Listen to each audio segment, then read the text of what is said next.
Entonces, mientras quedamos unos minuticos adicionales para que se vaya sumando un poco más de personas.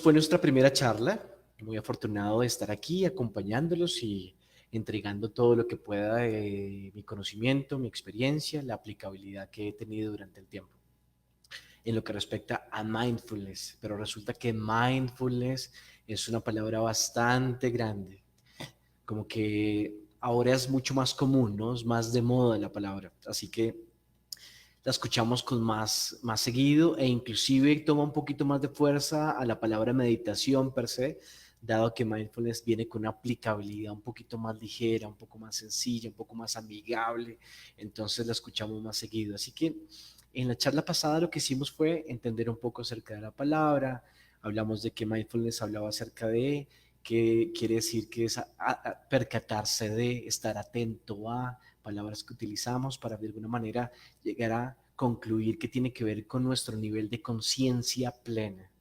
Y la conciencia plena entendido es precisamente cuál es nuestro grado de estar alerta para poder observar sin juicio, sin hacer valoraciones específicas, de manera neutral, pero sí con la intención y el propósito de hacerlo.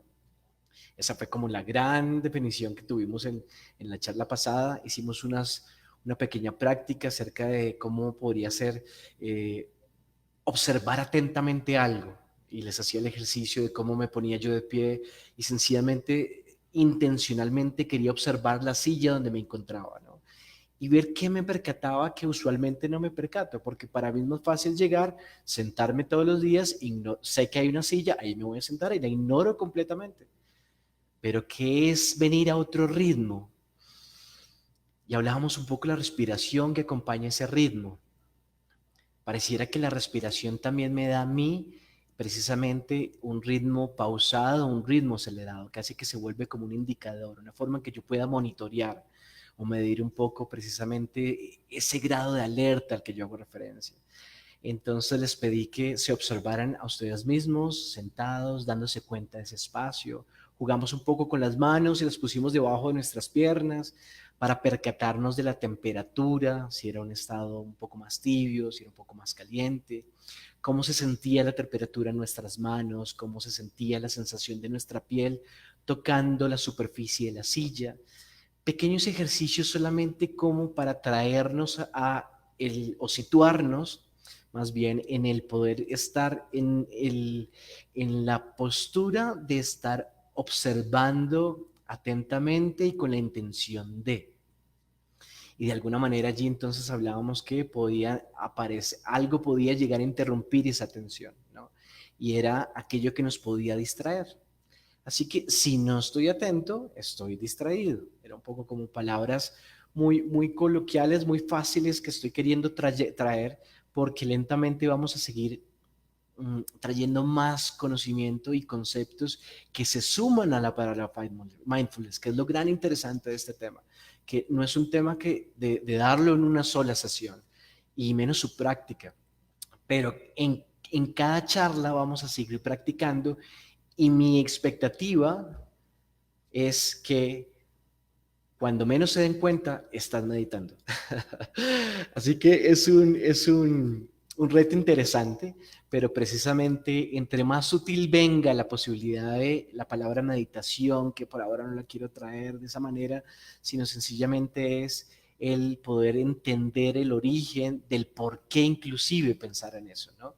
Y el mindfulness les decía que me gusta muchísimo precisamente por ser una palabra tan amigable, es decir, no nos pone en este momento a pensar en competir, en pensar en que tengo que hacer una actividad de meditación y que tengo que acallar la mente y aquietarme y postura, y hay posturas específicas y hay tal vez unos mantras y unas técnicas, y como que lo relacionamos entonces con el monje budista o tales personas que de alguna manera pareciera que tuviéramos que estar en cierto grado de iluminación para hacerlo.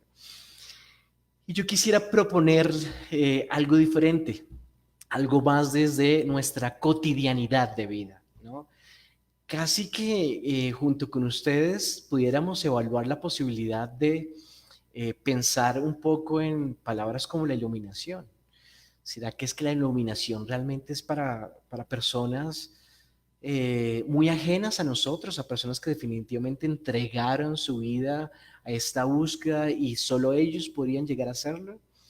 Y nos preguntamos entonces, ¿qué es entonces la definición? Podría ser una buena forma de comenzar a definirlo, porque en mi opinión creo que la iluminación es sencillamente una búsqueda y es un camino.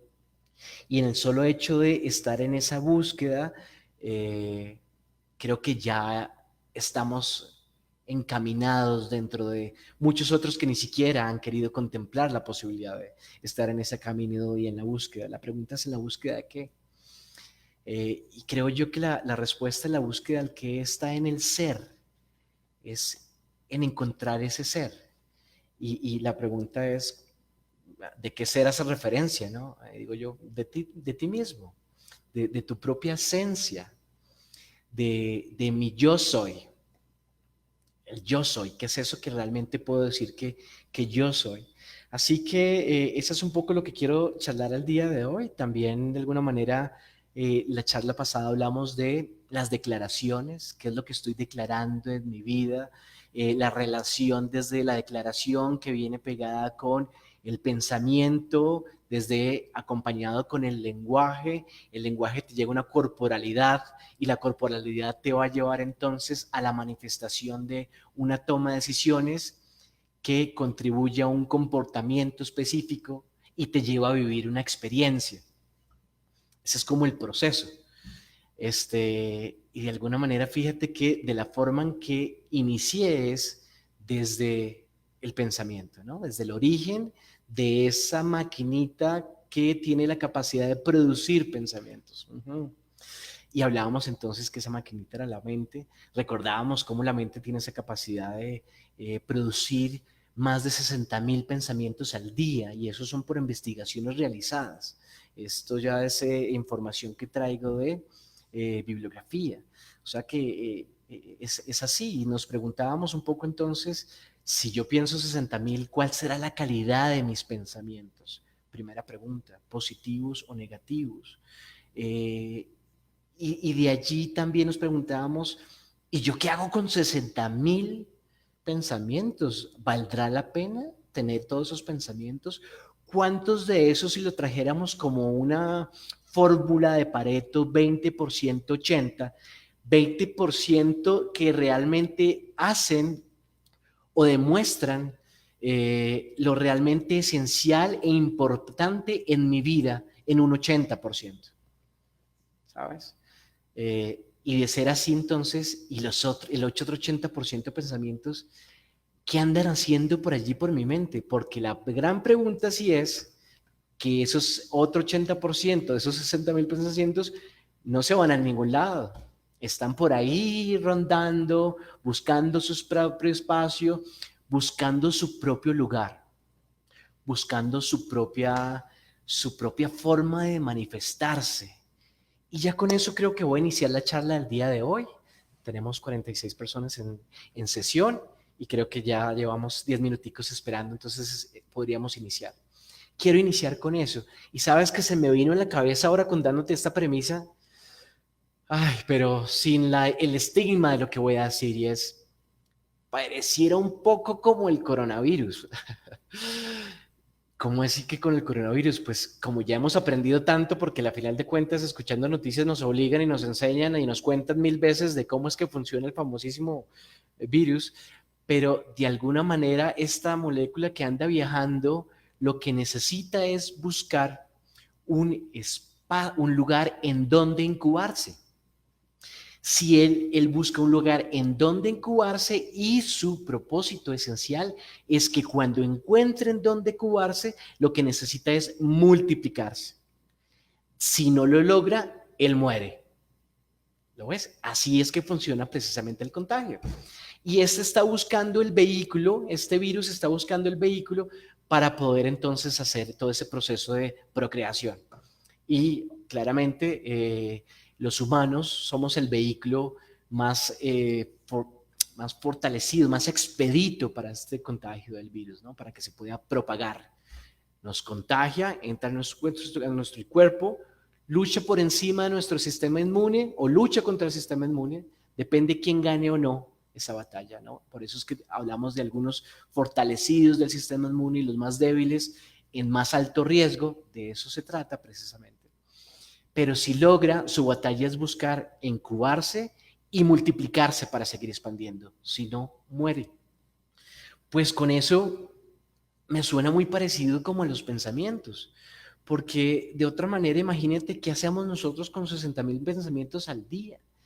El tema es que los pensamientos comienzan a llegar, pasan por tu mente y comienzan a buscar, pareciera que de esa misma manera, buscar en dónde incubarse y darse un espacio para sí mismos. Darse un espacio como para sentarse y generar algún tipo de sensación, algún tipo de señal de su existir, algún tipo de señal de vitalidad, ¿no? De que él existe. Y algo tiene que hacer, tal cual como el virus. Porque si el pensamiento no logra incubarse y procrearse, pasa lo mismo que el virus, muere y se desaparece. ¿Ves? Así que la pregunta es, ok, y cuando este pensamiento, con esta figura de la analogía del virus, logra incubarse, ¿cómo lo hace? Pues resulta que ese pensamiento comienza entonces a tomar espacio, abrirse y a buscar algún tipo de manifestación. Pero depende de la calidad del pensamiento, la idea que tú estés trayendo, que comienza a florecer o no. Y allí entonces aparece un poco la balanza del pensamiento positivo y el pensamiento negativo. Porque el pensamiento negativo, desafortunadamente, comienza a tomar mucha más fuerza, mucha más evidencia, mucho más poder para nosotros mismos que el pensamiento positivo. Irónicamente, ¿no te parece? Irónicamente, porque si todos estamos buscando tranquilidad, paz y felicidad, realización y plenitud, ¿por qué entonces resulta que algo en mi mente le está dando más fuerza al cerebro, al pensamiento negativo, perdóname? Y de alguna manera te decía en la charla anterior que la misma fisiología del cerebro está dada para poder traer los pensamientos negativos primero que los pensamientos positivos, y te explicaba un poco que tenía que ver desde la evolución del ser humano y cómo desde el cerebro más básico nuestro, que le llaman el pensamiento reptiliano, salía básicamente a funcionar en un modo de defensa y de alerta, ¿no? Y de autocuidado, con impulsividad, pero es autoproteccionista. Y por eso la autoprotección prioriza lo negativo para medir los riesgos, porque ante cualquier señal de riesgo sale el escudo proteccionista y se defiende. Y si esa alerta no está presente, pues entonces me pongo al mismo riesgo. O sea que fíjate que inclusive veníamos un poco programados, o nuestro cerebro viene un poco programado para eso, que ya nos comienza a poner las cosas un poquito más difíciles. Sin embargo, desde ya la explicación de nuevo de por qué ese pensamiento negativo, pues esa es una de las formas en que él comienza a incubarse y a buscar cómo propagarse antes de que comience a morir y a desaparecer. La otra forma que lo hace el pensamiento de una manera muy interesante, y es que de alguna manera busca cómo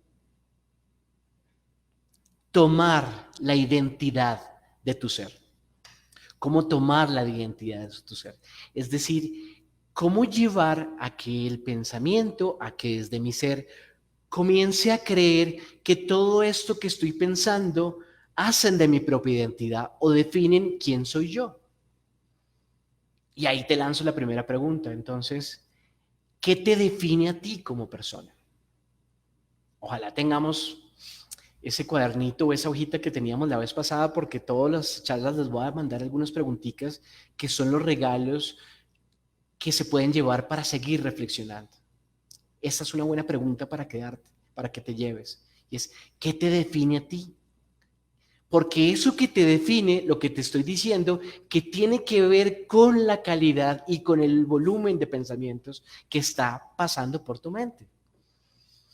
Así que de alguna manera, una forma de ir respondiendo qué nos define tiene que ver es con cuáles son los centros de vida sobre los cuales yo estoy llevando la cotidianidad de mi vida. ¿Cuáles son esos centros de vida? ¿Qué es aquello que le estoy dando más importancia que a otras cosas, que a otros elementos que de alguna manera están definiendo y de alguna manera están rigiendo la pauta precisamente de cómo te vas, con qué actitud vas a abordar ciertas circunstancias? Podríamos casi que pronosticar el comportamiento, dependiendo del entender claramente qué es ello que le estás dando tanta relevancia e importancia en tu vida como centro de vida. Casi que lo podríamos pronosticar y que finalmente eso te va a llevar a tomar decisiones y a vivir las experiencias que estás viviendo en tu vida. Centros de vida como qué, me podrías preguntar. Digo yo, tantos centros de vida en este momento, ¿qué se les ocurre? Centros de vida como por ejemplo nuestra imagen. Estamos muy preocupados por nuestra imagen, preocupados en cómo me ven las otras personas a mí. Estoy preocupado cómo estoy proyectando mi propia imagen, pero la proyección de mi imagen yo la puedo llegar a poner en términos de cómo luzco desde afuera. Entonces, es cómo es mi apariencia. Eso me proyecta. ¿Qué tipo de ropa utilizo? ¿Cómo la utilizo?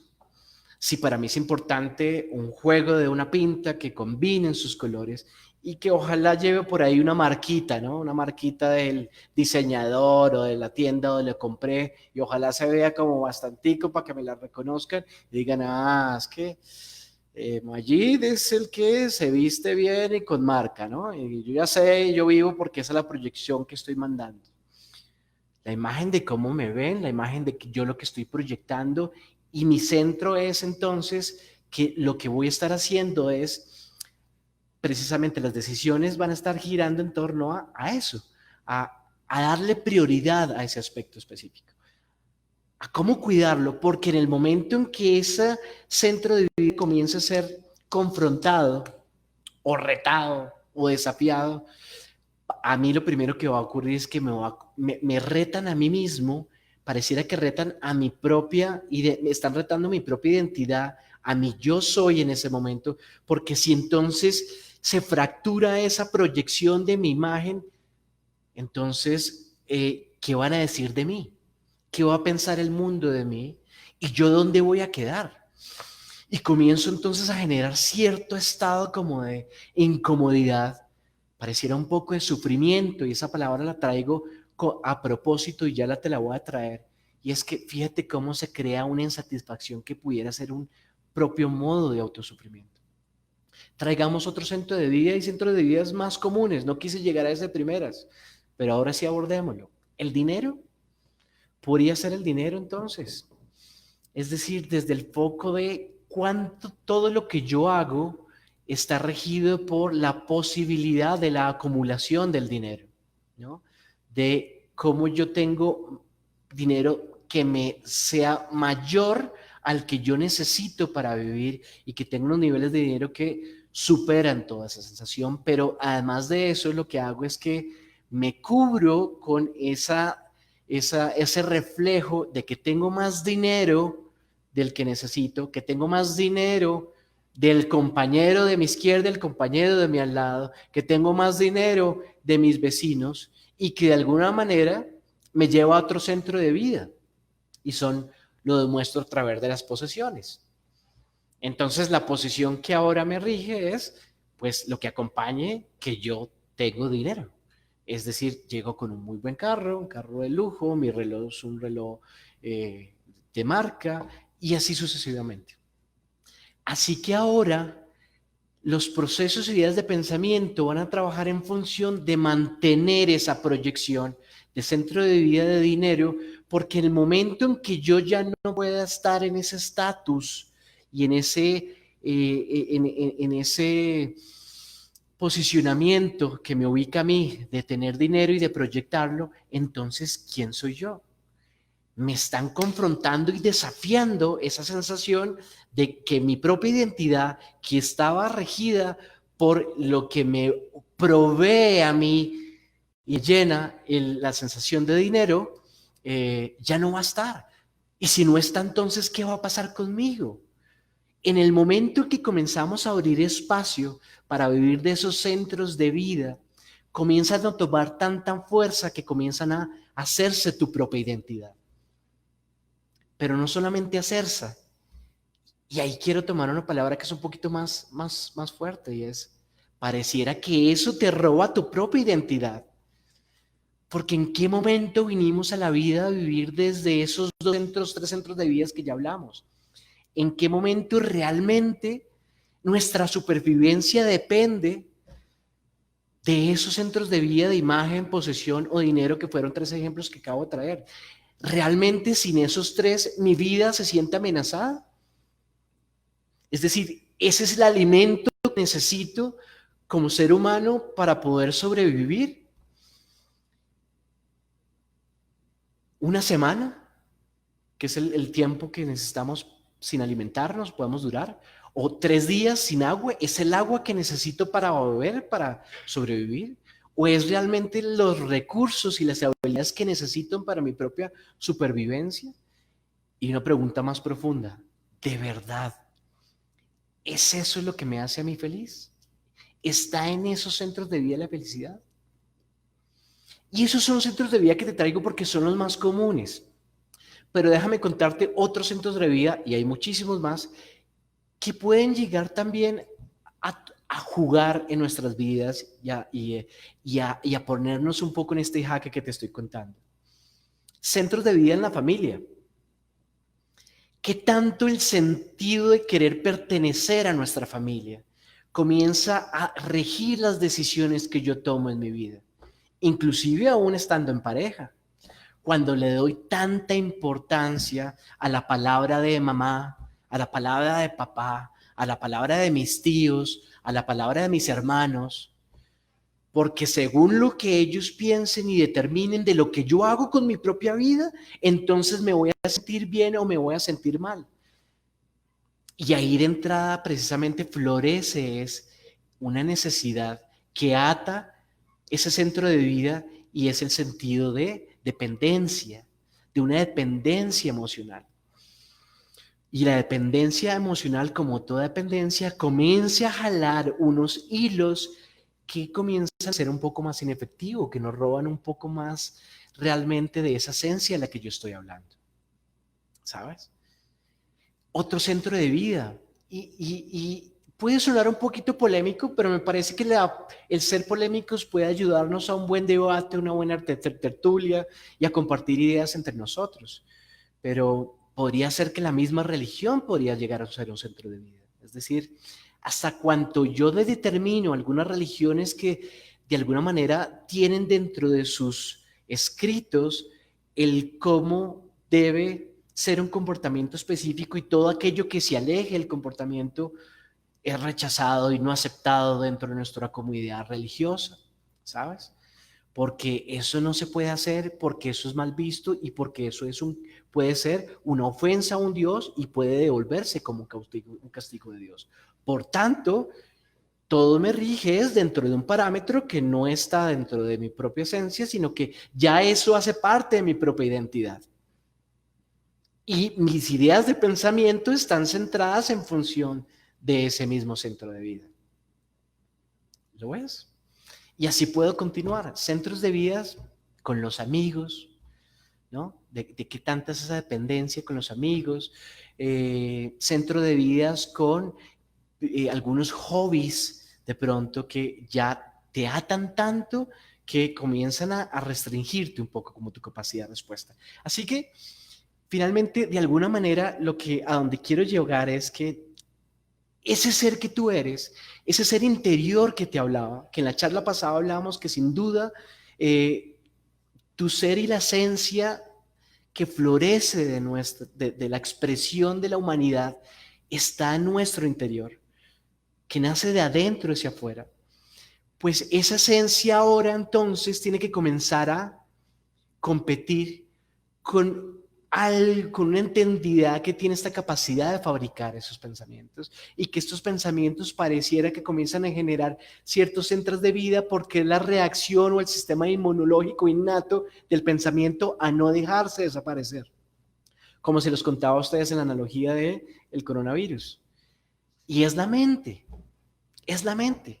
Entonces traigo hoy en este momento que hablemos un poco de la mente y su capacidad y su rol a jugar dentro del proceso de pensamiento que de alguna manera logra distraernos.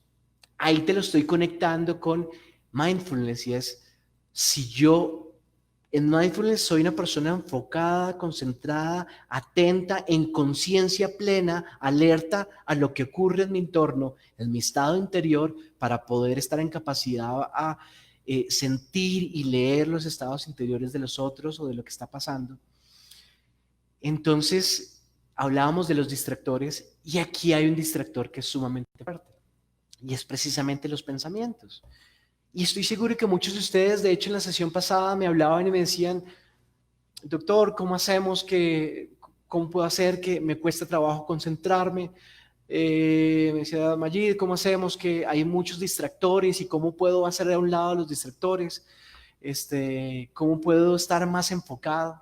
Precisamente lo traigo es porque creo que es un común denominador que inclusive algunas veces no nos damos cuenta que nuestra mente está ocupada pensando, pensando y pensando a tal punto que entre el caballo y el jinete, nosotros nos volvimos el caballo y tu mente se volvió el jinete. ¿Será que sí? ¿Quién está siendo jinete o caballo en tu propia vida? Piénsalo un segundo.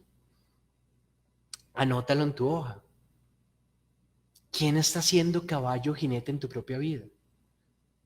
Porque cuando menos nos demos cuenta, este jinete se vuelve la mente que está rigiendo los pensamientos. ¿Ok?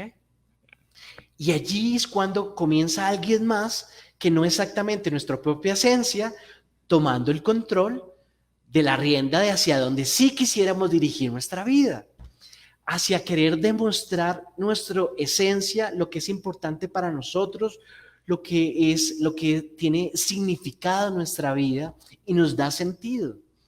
Y comenzamos a ocuparnos en otros temas y no nos dimos cuenta cuándo. ¿Y sabes qué es lo peor que hace un poco el modus operandi de la mente?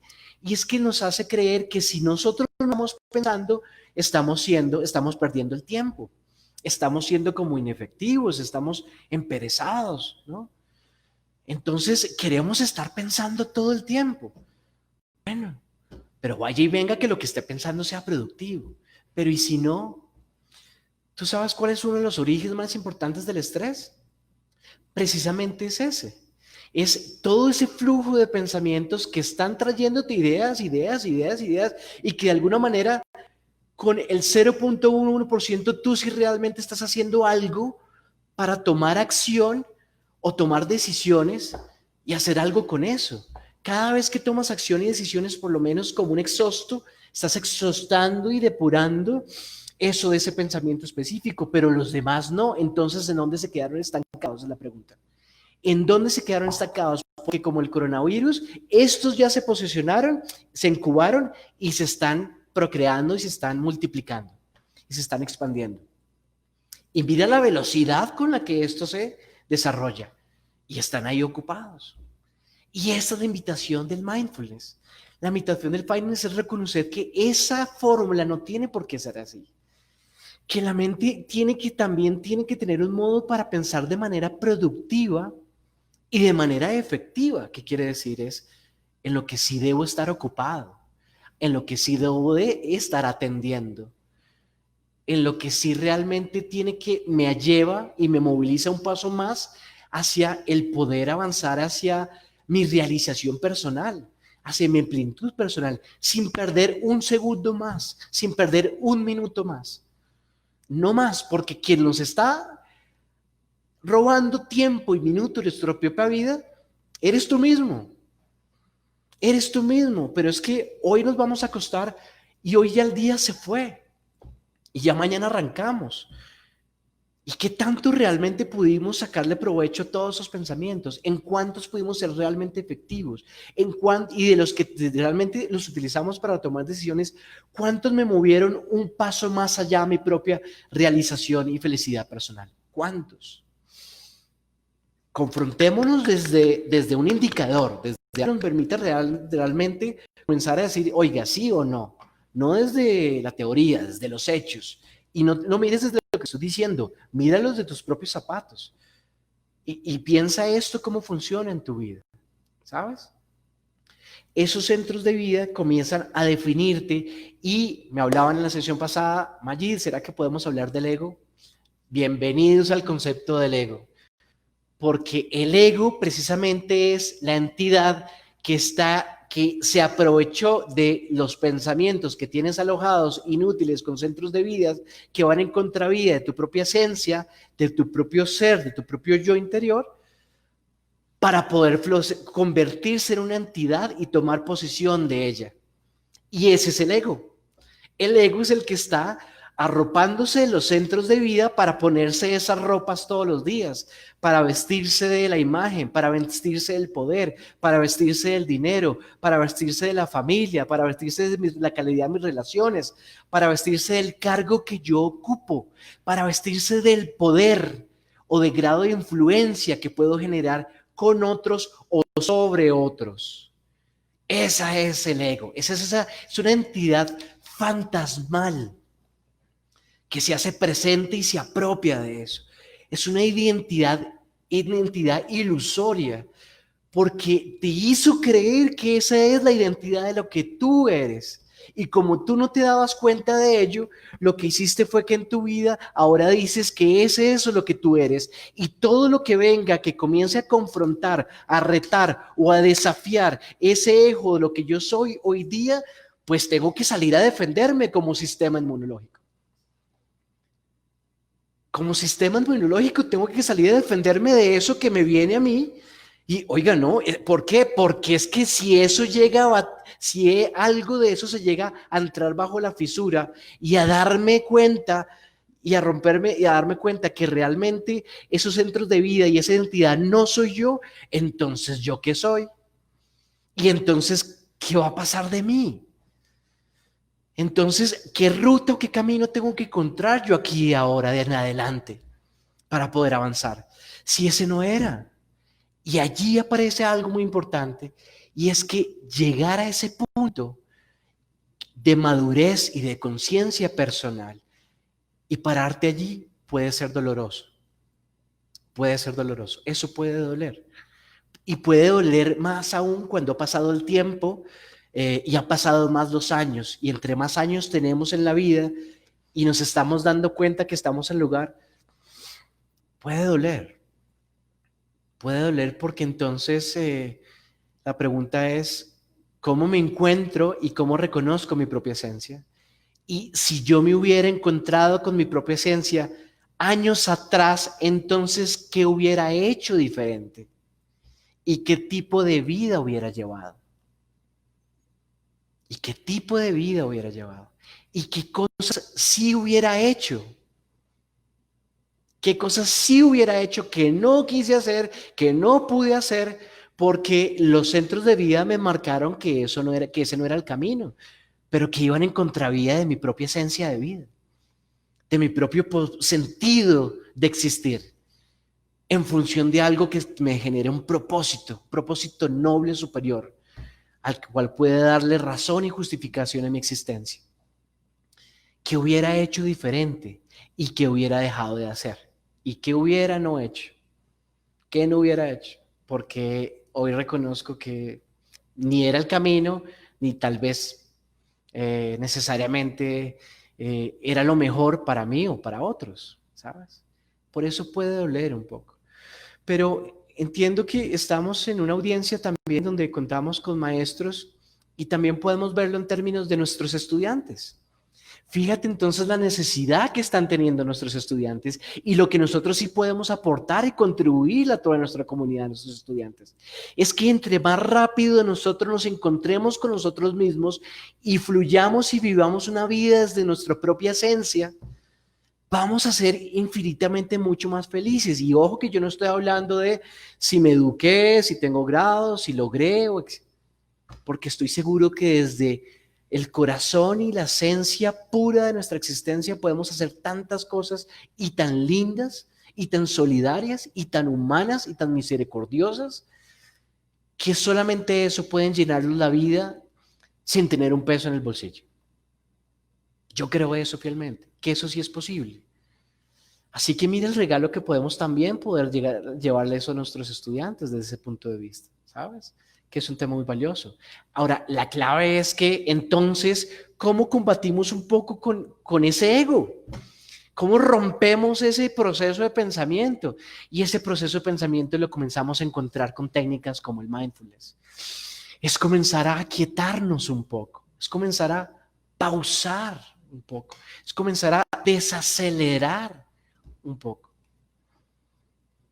Hay un meme que dice Flash, el superhéroe que corría a miles de kilómetros por hora porque ese era su superpoder, y entró a una biblioteca, se leyó todos los libros y a partir de ahí salió y dejó de correr. ¿De qué se habrá dado cuenta? Porque en esa pausa precisamente, en esa quietud, comienza a florecer, es darle el espacio a que si ese ego se aprovecha de mis pensamientos, entonces ¿cómo sería dándole la vuelta a la fórmula y que tú seas el jinete de tu propia vida y la mente el caballo y comiences a regular precisamente ese proceso como tal y que ahora la mente no sea tu jinete, sino que ahora tú tengas control y pongas en lugar y momento a la mente para que te acompañe a ser más efectivo cuando sea el momento de que ella se ocupe de las cosas de nuestras vidas, cuando sea el momento de que se ocupe de analizar, valorar, sentir y que tengamos que pasar a tomar decisiones para lograr experiencias, pero que vayan en línea con nuestro propósito de vida personal. Ah, eso es muy diferente. Ahí no me estás escuchando hablar de centros de vida. Me están hablando de hablar de propósito. Y vamos a tener una charla solamente de propósito. Claro, porque te estoy trayendo temas gigantes y estoy seguro que aquí vas a irte pensando en propósito y qué bueno que te vayas pensando en propósito. Pero propósito también tiene muchas connotaciones de poder entenderlo y lo vamos a traer y lo vamos a hablar para desmenuzarlo y lo simplificamos, porque fíjate cómo aquí lo que hacemos es simplificar, que no hay cosas complejas, solamente es un volumen de cosas juntas, así como esto que tengo, ¿no? Todo se junta en un momento a crearlo, pero cuando yo comienzo a simplificarlo, ya comienzo a darme cuenta que es que son uniones de varias cosas, y cuando atendemos las cosas con mayor, de manera más simplificada y aislada, comprendemos y entendemos. Y cuando entendemos, entonces atacamos la complejidad. ¿Sabes? Y con eso quiero entonces pausar y quiero traerte un ejercicio que de alguna manera nos vaya poniendo en tono de la práctica del mindfulness, pero vamos a relacionarlo también con el tema de hoy, que es el pensamiento y un poco como la identidad fantasmal por alguna razón llamada ego. ¿Ok? Así que quiero que fluyas conmigo, por favor, y tomes posición en el lugar que estás. Si estás en tu cama, no hay problema. Lo único que te quiero pedir es que en tu cama logres tener un apoyo en tu espalda, de tal manera que tu espalda quede lo más próximo a una postura de 180, de 45 grados. ¿Ok? Una figura en L. Si estás en tu silla, por favor, lleva tu lumbar y empújalo hacia el fondo de la silla. De tal manera que eso lo que te va a llevar es que los que estamos en las sillas te va a poder traer, te jala tus piernas para que la flexión de la rodilla sea más cómoda y ergonómica desde la anatomía del cuerpo humano, y tus pies queden sobre la palma de la silla. Esta de una vez te cuento que es la postura de meditación en silla. Lumbar hacia espalda, rodillas dobladas según la comodidad que te da la ergonomía del cuerpo, es dejarla caer justo en el momento que tiene que caer, hacia abajo directamente, y de tal manera que tus plantas quedan apoyadas en los pies. Para nosotros es muy importante que la planta quede apoyada en los pies. Lo llamamos enraizarse. El enraizado es que el cuerpo tenga la posibilidad de conexión de abajo hacia arriba y de arriba hacia abajo. El enraizamiento te da la posibilidad que cuando te pones una postura sólida en el piso, inmediatamente te ayuda a tomar solidez desde la pelvis, y desde la pelvis es donde se genera un poder corporal que es único, que no existe en otra parte del cuerpo ni en otros sistemas de nuestros músculos. Hay una fuerza intrínseca que nace desde aquí, desde la pelvis. Y desde ese lugar es en donde estamos en una postura en donde inclusive si me tocan, si me empujan, siempre encuentro el mejor balance, ¿no? Para poder irme hacia un lado, hacia el otro, hacia adelante, hacia atrás. Pareciera que estoy más equilibrado. Y eso es lo que te busca. Te equilibra, te da balance y te da un poco de conexión, un poquito con la energía universal de la Tierra y de arriba hacia abajo del universo para conectarte con un gran todo, con la unidad. Y hablo de un gran todo y de la unidad porque el gran todo y la unidad es el ser. Eso es lo que somos nosotros. Somos un gran todo, somos una unidad que está conectada todo con todo y que de alguna manera tiene precisamente esa inteligencia propia y viva que es la que vamos a buscar cuando estamos en un estado de completa atención o meditativo. Ya con esa postura, quiero entonces pedirte que cierres tus ojos livianamente, no tiene que ser unos ojos livianos, nada pesado, simplemente quiero que te sientas cómodo y traigamos algunas respiraciones solamente para comenzar a sentirnos cómodos. Bueno, la respiración de alguna manera te ayuda a estar relajado y estar tranquilo y eso es a lo que te quiero invitar. Así que cerremos los ojos por un minuto. Vamos a comenzar a respirar. Sencillamente son respiraciones largas al inhalar, largas al exhalar. ¿Sabes? Inhalas. Inhala tanto aire como te sientas a gusto del aire que te entre. Y exhala. Y comienza a exhalar tanto aire como te sientas a gusto exhalar. Pero haz estas respiraciones que te guste el acto de respirar. Encuentra ese equilibrio. Por favor, procede y haz 3 respiraciones de las que te acabo de decir. Vamos a hacerlo.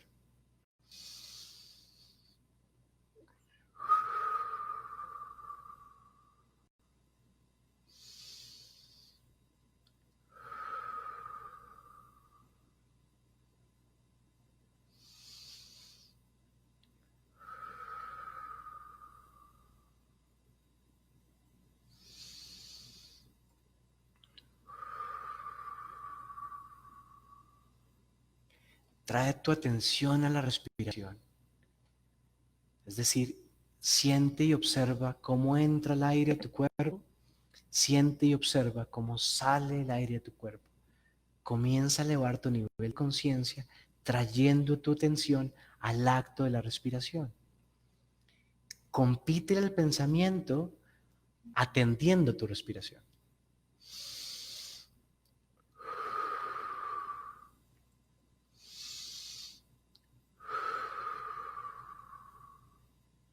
¿Ok?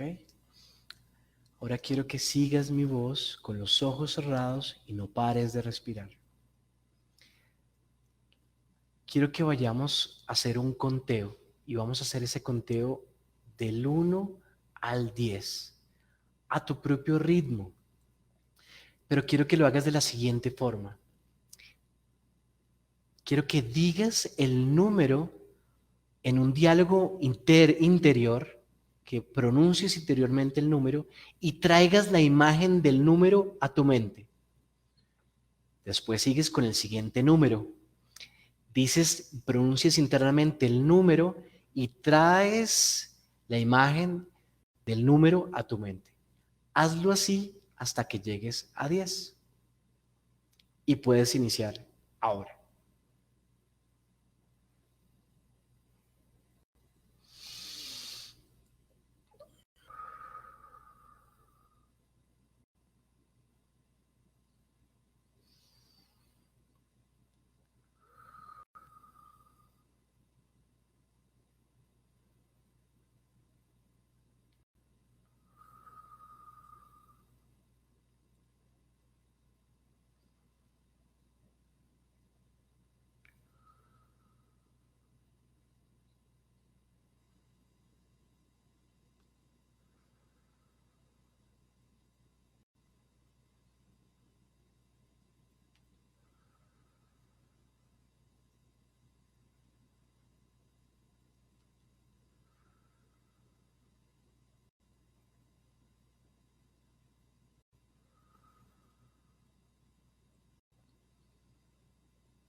Ok.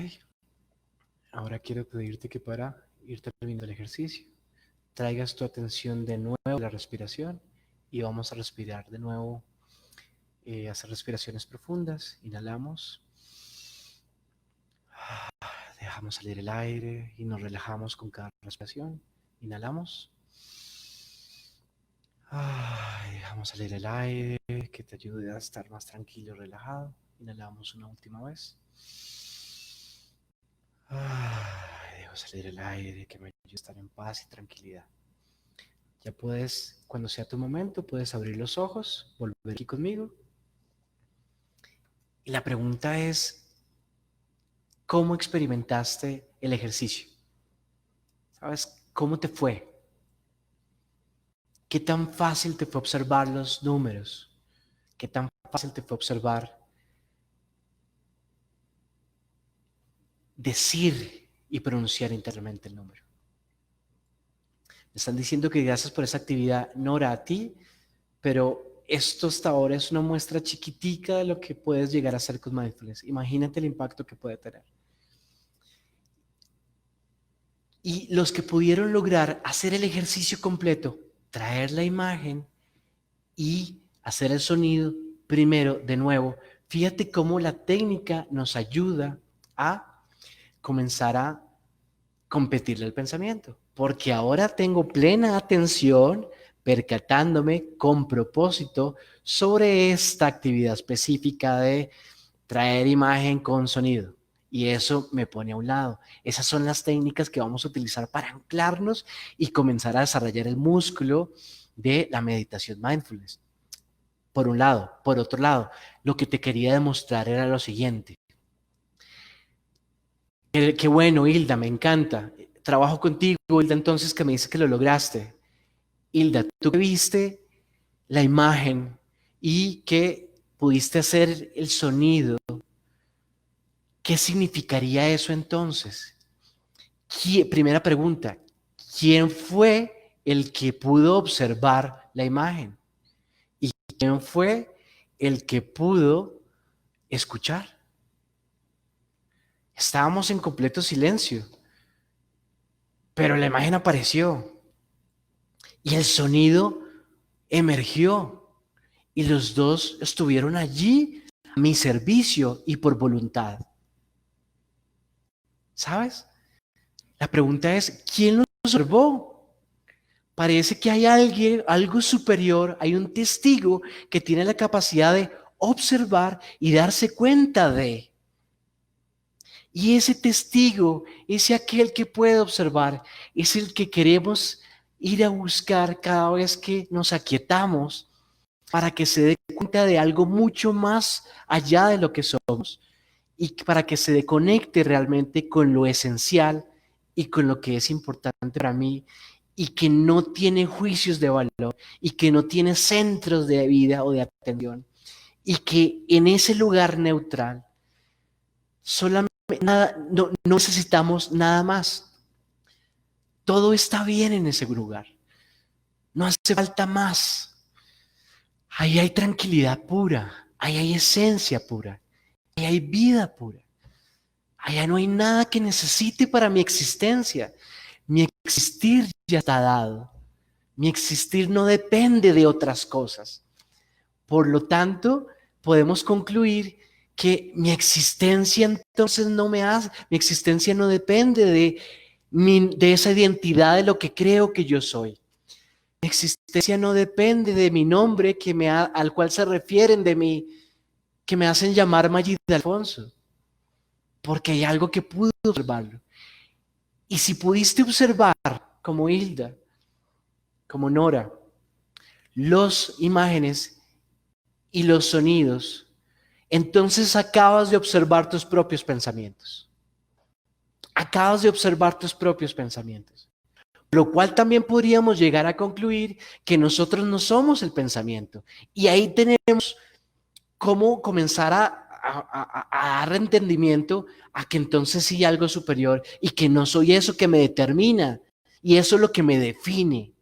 Por eso es la pregunta con la que inicié la sesión de hoy. ¿Qué te está definiendo a ti entonces hoy?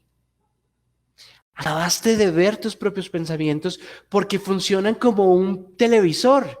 Funciona con una imagen y es que cuando traes el recuerdo se proyecta y comienzas a ver secuencias de imágenes, ¿sabes? Y cuando tienes ideas de pensamiento con respecto a la imagen, ese es el sonido. Y la idea te dice, ese día estuve con esa persona que pasó esto, que me hizo sentir esto, que viví esto, y trae la connotación de la intensidad con la que viviste ese recuerdo. Y esas dos suman lo que es el pensamiento. Y en este momento acabaste de verlo. O sea que ya puedes saber que ese pensamiento no te identifica y que eso es lo que de alguna manera comienza a generar ruido en el cable de esa mente y que esa mente, que es la capacidad de producirla, es la que en ese momento necesito comenzar a darle control, porque desde allí se originan no solamente el estrés del que estábamos hablando, se confunde realmente lo que es esencial e importante para mi vida y me distrae en el camino que sí debería estar tomando y me lleva a tomar decisiones que no necesariamente son las que quisiera tomar en línea con lo que creo que es importante para mí, y pareciera que entonces me roba un poquito de esa mejor versión de mi propio ser que yo sí quisiera ser. Y por eso mindfulness es un buen lugar, es un muy buen espacio para ocuparnos, entenderlo, darle tiempo para dedicarte a él, ¿sabes? Esa es mi gran invitación para hoy. Así que lo que quiero decirte es que bajando esto que te acabo de contar, inmediatamente se generan unas emociones. Esas emociones son la manifestación real y viva y proyectada del pensamiento, que es lo que vamos a charlar en la próxima sesión. Cómo se manifiesta la emoción para representar esa idea de pensamiento y lo magnifica y lo pone en servicio del cuerpo y de los otros y de tu propia vida. ¿Ok? Por ahora quiero concluir solamente que, y con esa pequeña práctica, pero vieras que es pequeña, pero absolutamente poderosa, porque entre lo pequeño y lo simple va llegando lo que realmente puede ser grande y lo que pareciera difícil. Pero sigo construyendo y fundamentando y entendiendo qué hay detrás de esta grandísima palabra que se llama mindfulness, y por qué hacerlo. Tarea: ¿con qué te estás identificando tú en tu vida? ¿Ok? Piénsalo hasta nuestra siguiente charla. Y con eso abrimos entonces preguntas. Les cedo la palabra a nuestra querida Paula, que nos está apoyando por detrás de esta sesión para comenzar a responder algunas preguntitas. Entonces, ya me están llegando las preguntitas y dice, Maritza Rojas Pedraza, ¿por qué es tan difícil controlar los pensamientos negativos? Bueno, creo que esa ya la resolvimos. Te expliqué un poco acerca de la fisiología y la anatomía del cerebro, que de entrada per se nos lleva a inclinarnos más por un sentido autoproteccionista nuestro, a pensar en lo negativo y no en lo positivo. Pero lo importante es que caigas en cuenta de esto que te estoy diciendo, porque cuando tengas sensaciones de pensamientos negativos, ya vas a tender, ok, estoy generando una reacción para protegerme. La pregunta que te invito a que te hagas, Maritza, es, ¿de qué te estás protegiendo? Y si realmente requiere ese nivel de protección que tú estás determinando en este momento para esa situación que te está aquejando. Y si realmente hay que ocuparse, ahí viene una frase ya, pero es muy cierta. Si el problema tiene solución, ¿de qué te preocupas? Y si no tiene solución, pues también ¿de qué te preocupas? ¿Lo ves, Maritza? Nora Isabel Barrero, gracias por esa actividad, con mucho gusto. Marina Urrego, sí lo pudo hacer y se fueron los números y alcancé a dormir unos segundos. Creo que se trata de no dormirse. No se trata de no dormirse, sin duda, pero si te duermes, Maritza, lo que te está diciendo el cuerpo es que te vino a bien este ejercicio. Te vino a bien y que hay necesidad de descanso y el cuerpo de pronto te lo está pidiendo. Y mira, te digo algo más, estamos en cuarentena y tenemos todo el tiempo para nosotros y durante el día nos sentimos más cansados en cuarentena. Ese cansancio es precisamente ese estado mental en el que nos encontramos, tan complejo y tan pesado, ¿sí?, que se hace presente. De hecho, tengo una charla también que les quiero dar. No sé si ver si la siguiente o no, si no la traigo para las siguientes emociones, pero la siguiente que vamos a hablar se llama la crisis de ansiedad. Crisis de ansiedad. El evento que estamos teniendo en este momento de la ansiedad y de la depresión, que tiene que ver precisamente en orígenes de pensamiento. ¿Okay? Vamos a ver. Janet Mora Mateus, ¿cómo separar mi esencia del entorno que muchas veces no va acorde con nuestros pensamientos ni el camino que queremos? Con mi esencia del entorno. Bueno, la pregunta es ¿cómo separarlo? Y guiarte de una vez para que comencemos, que es otro tema que otra charla que te voy a hablar, y es si queremos jugar desde el rol del protagonismo o el rol desde el espectador de lo que pasa en mi vida. Y tu pregunta me dice, ¿cómo separarlo? Yo te diría, ¿qué necesitas hacer tú para separarlo del entorno en el que te encuentras? De todos los pensamientos que están allí. Porque te voy a decir una cosa, Janet, no eres tú. Todos tenemos en toda posibilidad de distracción para jalarnos, y por eso está todo el dilema de la televisión y de los programas que estamos viendo y todas las propagandas que estamos viendo y de los alimentos que nos ponen en la publicidad, y que cuando vamos al supermercado nos meten esta otra información, y que cuando escuchamos al gobierno y al presidente y a la alcaldesa nos botan esta información, y que cuando vamos al trabajo entonces la misma cultura interna de la empresa nos bota otra información. Por el contrario, es decir, estamos inundados por todos lados, es una piscina. La pregunta es, ¿cómo vamos a hacer nosotros para blindarnos? Y la respuesta, yo hoy te estoy invitando, la Unión Temporal Servisalud y yo te estamos invitando a esta técnica de mindfulness, a que la adoptes como una práctica cotidiana, y nos va a ayudar muchísimo, por todo lo que te conté en esta charla y la que te conté la pasada también. María Antonia Cepeda, muchas gracias, con gusto. ¿Se puede eliminar también el estrés? Sin duda alguna, es un efecto inmediato. Es un efecto inmediato porque lo que vas a comprender, ojo, lo que vas a comprender es el estrés es lo que te agobia, el estrés es lo que te preocupa, y el estrés es aquello que te está anticipando a la incertidumbre o a un pasado. Y eso te lo voy a tocar la próxima vez. Vamos a hablar de aquí ahora, y es el estrés está dando por lo que no puedes resolver, por lo que te estás anticipando a una incertidumbre del futuro, que es lo que nos aqueja hoy en esta etapa de COVID, y es la incertidumbre de cómo vamos a recuperar todo esto que se destruyó en términos de económicos, en términos de empleos, en términos de déficits financieros, ¿no? Y cómo esa incertidumbre comienza a generarme, y cómo a veces el mismo pasado, la historia y los recuerdos me siguen agobiando.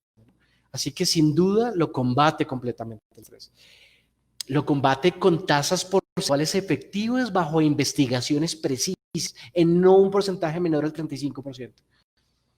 Dicho por un estudio aplicado también en una IPS en España, también para centros hospitalarios ambulatorios, quienes aplicaron el estudio en las personas de atención del público, ¿no? Donde el punto de público tiene mucho alrededor. Qué bonito, interesante, con mucho gusto. Hoy agradezco esta cuarentena porque de otra forma no habría podido disfrutar esta actividad. Me deja muchos interrogantes que solo yo debo resolver. Celebro el solo yo, porque los únicos que nos pueden ayudar somos nosotros mismos para salir de Cruzcaya, te mando un caluroso saludo. ¿Todos esos ejercicios son iguales para los niños? No necesariamente, Cruzcaya, depende. Por ejemplo, los conteos que en la charla pasada, que creo que también tú estuviste, el conteo que te hice te funciona bastante bien. De hecho, el hoy también te funciona bastante bien. En un principio te decía que no, por la explicación que yo doy sobre el ejercicio, pero no le cuentes la explicación. Si juegas solamente con él, tráele los números para que lo vea y lo repita. Y puedes traerle figuras geométricas, por ejemplo. Dile, trae el triángulo, trae el círculo, trae el rectángulo, lo traes a tu mente, lo observas y pronuncias internamente la palabra de la geométrica, del elemento geométrico. El círculo, el triángulo, y lo haces por periodos cortos y les va a gustar y juega con él. Si quieres traer muñequitos de su programa favorito, trae todos y trae la imagen y pronuncia su nombre. Así que para que lo hagas un poco más explicado y que les guste y que sea divertido. Gracias por tu pregunta. Hilda, ¿puede controlar y eliminar la ansiedad, la depresión? Sin duda alguna. ¿Puedo lograrlo yo misma con trabajo personal? Claro, claro que sí, sin duda alguna. Básicamente el trabajo que hay que hacer es un poco lo que estamos haciendo y es comenzar a ganar un poquito de entendimiento para saber a qué es lo que tengo que comenzar a pausar, a qué es lo que tengo que comenzar a filtrar, en qué me tengo que enfocar y a qué tengo que dejarle prestar atención para comenzar a florecer más los pensamientos positivos. Básicamente lo que te quiero decir, Hilda, es cómo convertimos los pensamientos negativos, que de alguna manera son fuente de ansiedad y de depresión, para que los subordines y los conviertas en una escalera, pero que te ayude a subir a unos pensamientos positivos, productivos y que te ayuden más a lo que tú quieres. Eso es lo que hay que aprender, ¿vale? Pero vamos a hablar un poco más de ansiedad y depresión. Bueno, listo. Suficiente por hoy. Nos pasamos 5 minuticos, 7:05. Agradecidísimos con ustedes por el espacio. Que descansen. Ojalá se lleven buenas ideas y nos vemos en la próxima charla. ¿Okay? Hasta la próxima.